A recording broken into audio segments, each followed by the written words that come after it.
નમસ્કાર, જય પરશુરામ ન્યૂઝમાં આપનું હાર્દિક સ્વાગત છે। ડભોઈ આરએનબી વિભાગનો મોટો ભ્રષ્ટાચાર। ડભોઈ આરએનબી વિભાગ દ્વારા નાંદોદી ભાગોળથી સ્વામિનારાયણ મંદિર સરિતા બ્રિજ સુધી રોડ વચ્ચે ડિવાઈડરમાં થોડા સમય પહેલા જ વૃક્ષારોપણ કામદારો પાસે કરાવવામાં આવ્યું હતું।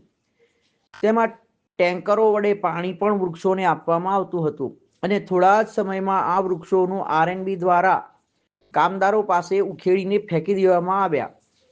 જ્યારે વડાપ્રધાન અને રાજ્યના મંત્રી એક પેડ માં કે નામ સ્લોગન દ્વારા આખા ગુજરાતમાં અભિયાન ચલાવી રહ્યા છે, ત્યારે રોડ ખાતાના અધિકારી બાબુઓ સરકારી રૂપિયાનો મોટો ભ્રષ્ટાચાર આચરી રહ્યા હોય એવું લાગી રહ્યું છે।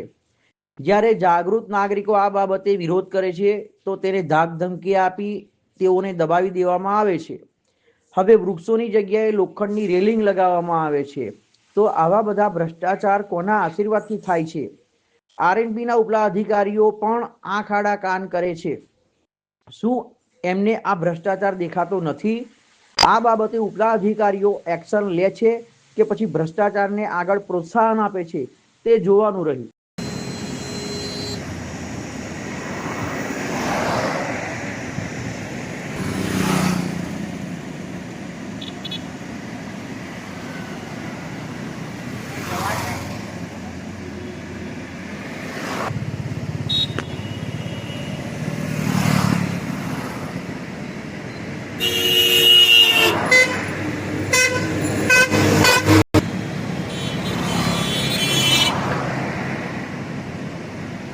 Beep, beep, beep, beep.